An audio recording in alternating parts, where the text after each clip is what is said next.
All right, welcome back to Eddie's Homemade.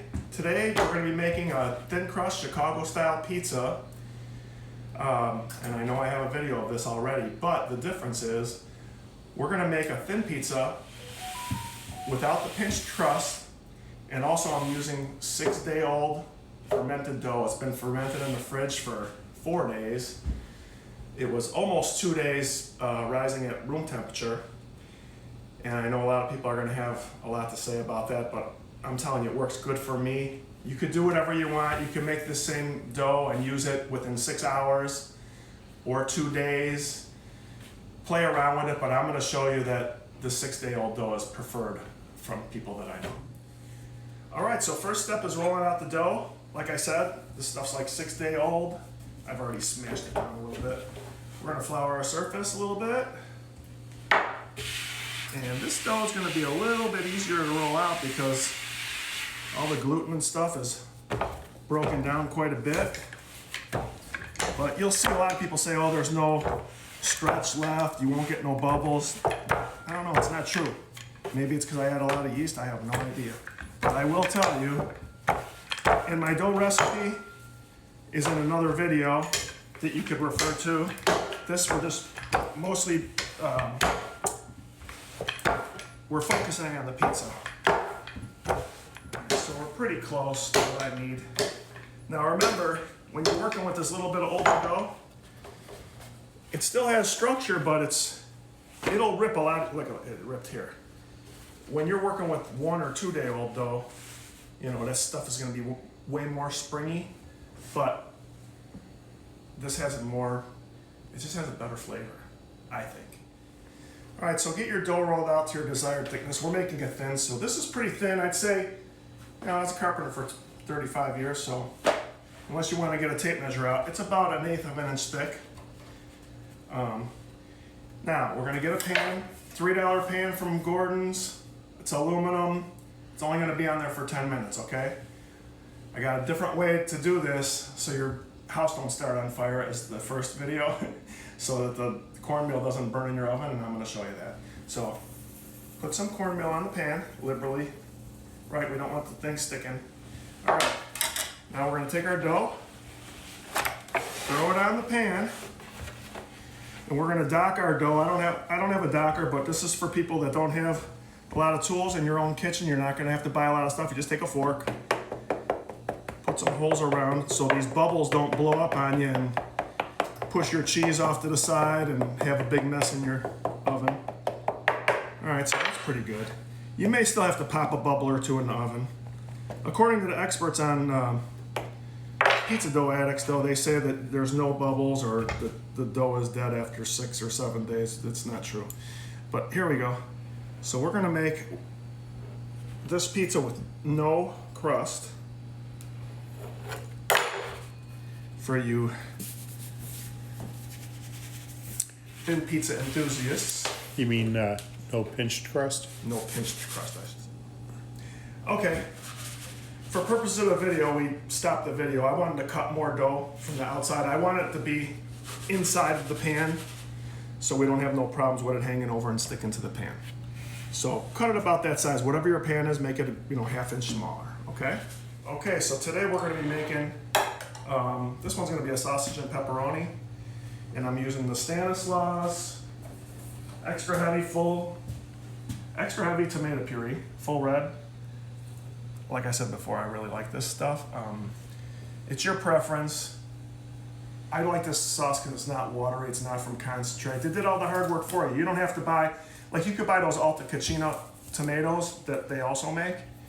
Grind them up. It's gonna be more watery, so you gotta watch how much sauce you put on. This has just the perfect consistency, the right sweetness. There's nothing in it but fresh tomatoes, salt, and naturally derived citric acid. That's it, but it's a great product. Then if you're making like a deep dish or a margarita or something, I love this stuff. It says it's spaghetti sauce, but there's not, it's mostly just tomatoes and olive oil. Vine ripened fresh tomatoes, blend of extra virgin olive oil, sauteed onions, salt, roasted garlic, fresh basil. So they did all the hard stuff for you. You almost have to add nothing to this stuff. It's great. So couple of suggestions. You could use whatever you want. All right, and then the cheese I'm using Cedar Valley cheese, low moisture, mozzarella whole milk cheese, right? There's other cheeses out there. Most whole milk mozzarellas are good, low moisture. This one is the best to me. So we're gonna take, this is a 14-inch pizza. I'm gonna go a little lighter on the ingredients than normal because it's very thin and we don't wanna get crazy. So the ratio is, I would say that I just put about 4 ounces for you measuring people of sauce on there, but you can go as thick as you want. I don't like dry pizza. All right, and then, I know I always talk about fresh grating your stuff, and I fresh grated this cheese here. This Parmesan Reggiano from Costco, I love. It's aged 24 months. There's no preservatives in it, and it's pretty awesome, so I use it. But I'm not big on canned cheeses. But this one is good. They have one that you could grate yourself also, just as good. But you know, if they're gonna grate it and not put that stuff in it, so I put a lot of parm on there. Okay, now we're gonna put some fresh basil in that I already chopped up.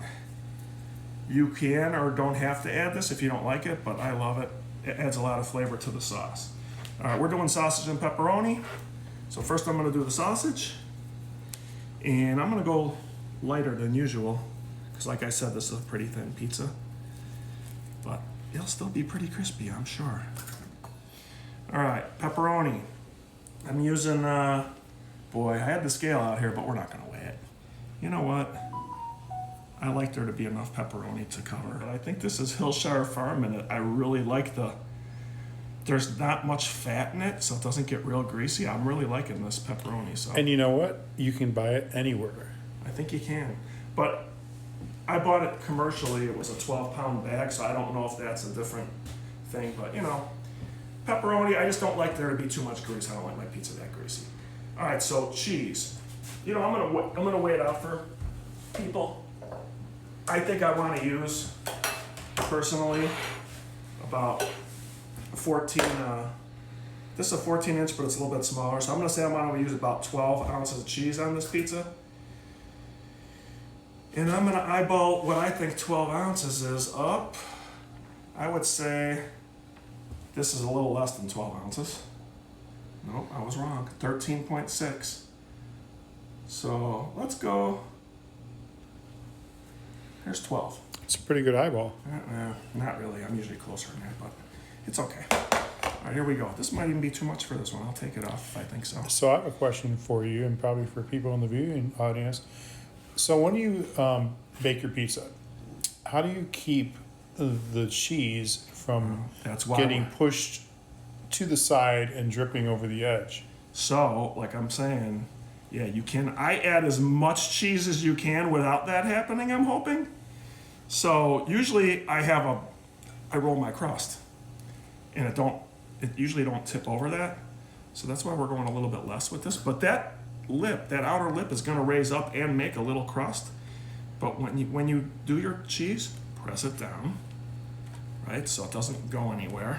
It's gonna melt, but by the time it melts, this little lip should come up. Hopefully, we're not gonna have that problem. So we want this to move. See how it's moving now? We need that. If it don't move, because we're gonna move this halfway in, 10 minutes after we put it in, we're gonna move it right onto the rack, and I'm gonna show you how to not get that cornmeal to drop in the bottom of your oven so you don't have your fire alarms going off, because that's exactly what happens. So, what do we got left to do here? We have to put some oregano on top.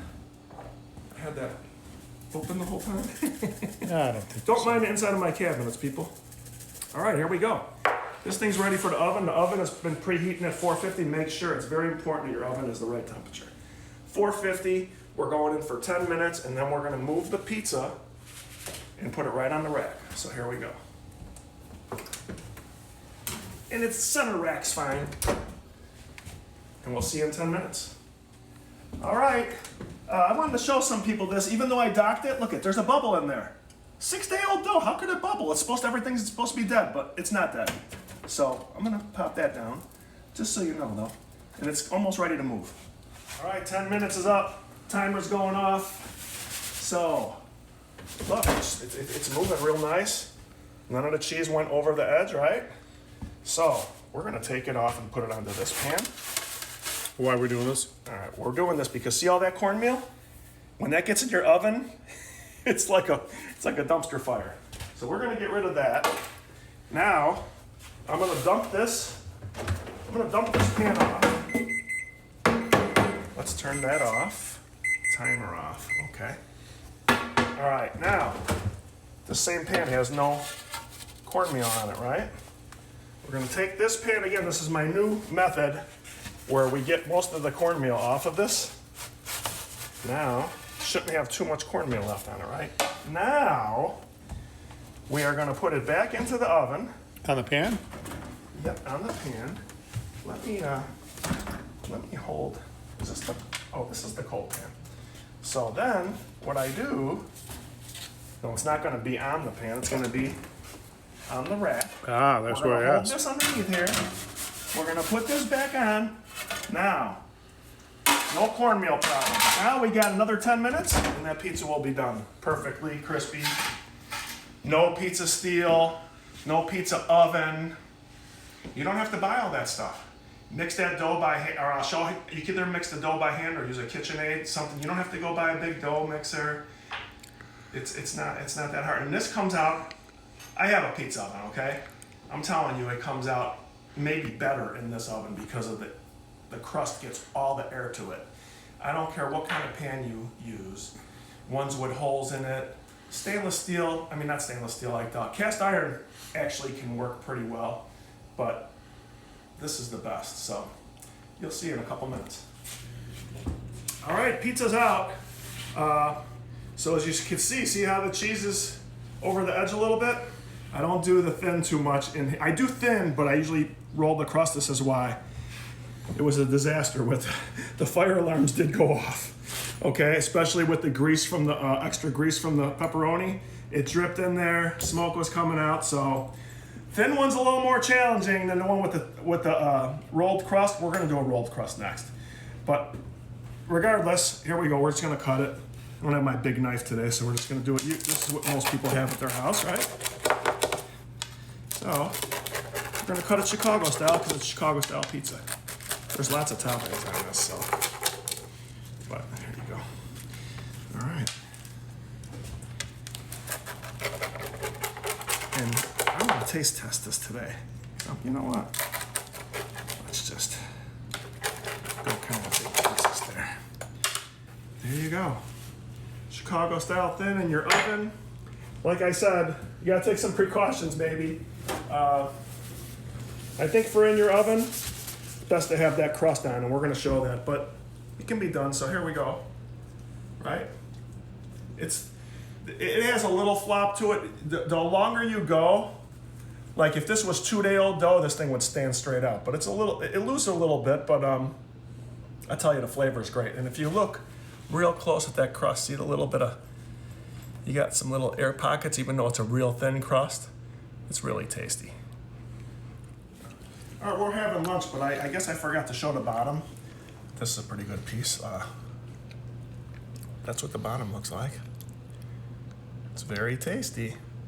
And we got old Benny over here wants some pizza like he's waiting. This is my dog. He gives 2 paws. Good boy, Pat. You're good. Yeah. Did you chew it? What happened?